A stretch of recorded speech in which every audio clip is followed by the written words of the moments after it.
Spiral Dial. Sci-fi with a soundscape. Jessica's joy gave way to anxiety. If Morven lay beneath her, the captain could not be far away. The captain's corpse, she corrected herself. Surely they could not have survived the menagerie's aggressive stampede earlier. And yet the thought of Spiral Dial without the captain was quite unthinkable somehow. Jessica had a strong feeling that should the captain draw their last breath, the ship would somehow unfurl itself and dissolve into the merest shadow of a memory. The captain, quite simply, was the ship. A strong gust of cold air buffeted them, pushing Jessica off Morven and back against the wall. She lifted her head against the gale, forcing herself to her feet, using her hands to steady her. As quickly as it had started, the wind stopped. Morven still lay unconscious before the open doors to the captain's office. Jessica tiptoed toward the opening, every fibre of her being on high alert. If only she had a weapon. But the shotgun was nowhere to be seen. She kept her back to the wall, edging towards the opening, and sneaked a peek into the office. The office had disappeared, and in its place was the ocean. She blinked, taking a step away from the opening. She took a deep breath. Definitely air. Not only that, clean air, clean sea air. She hoped that the concert had not affected her faculties. It wasn't every day that you were sexually assaulted by a hammock, after all. She checked in with herself, scanning down through her body. To her surprise, she felt fresh, rested, as if she had been renewed. Shaking her head, she stepped back towards the opening and poked her head around the corner. The office had not, after all, disappeared. It had only been buried. Before her lay a giant cylindrical tank containing crystal clear water and 2 large dolphins. An aquarium. The tank took up most of the office space, which had given the impression that they were underwater and provided some shelter from the intermittent gusts of wind emanating from the shotgunned window. Jessica edged around the tank, inspecting the sides of the room. No sign of the captain. She did find the shotgun, barrel twisted into a knot, discarded by the side of the door. How the hell had this happened? And where was the captain? She supposed it was possible that the lions had eaten them or dragged their body downstairs for some bizarre post-concert ritual, and yet she felt eyes on her watching. She was certain the captain remained in this room. But where?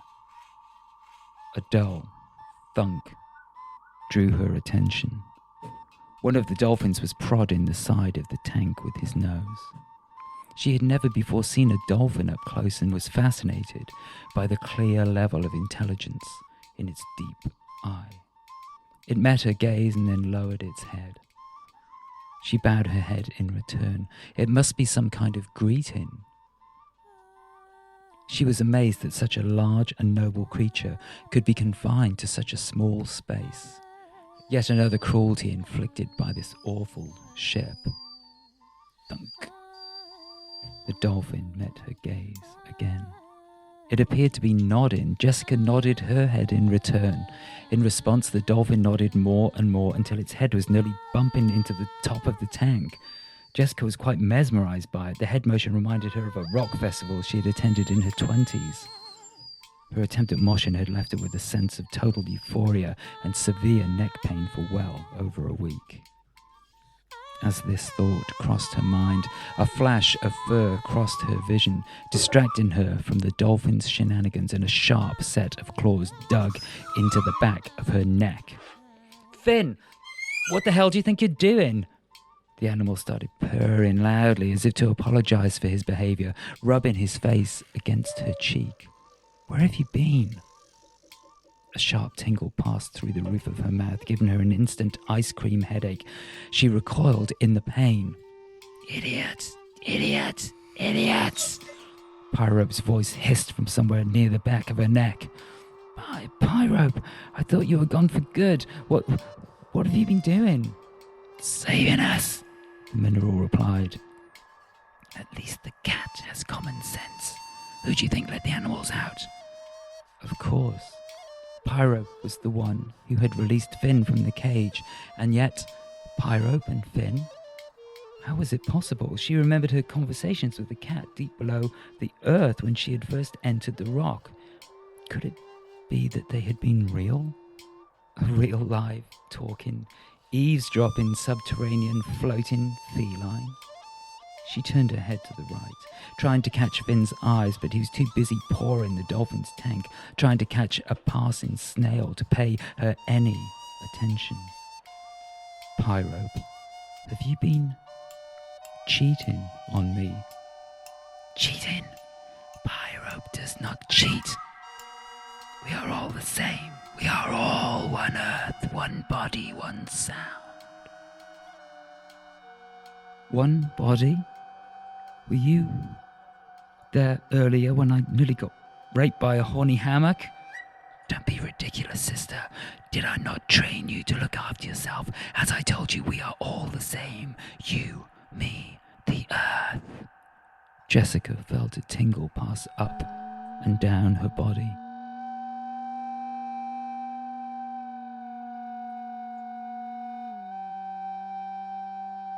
It seems all is well with us. There is no need to be concerned about your physical health. Mentally, I'm not so sure that you are quite in balance. What do you think you are doing, nodding at a dolphin? As if it is some sort of productive pastime. The creature is perfectly clear in what it is trying to tell you. Look down! Down! Jessica looked down to the base of the tank. The floor of the tank sat atop the surface of the ammonite desk. The lights were all flashing, every one, as if it had been overloaded by some electrical storm. And in the very center of the ammonite, curled up in the gaps between its coils, mouth and eyes open, lay the captain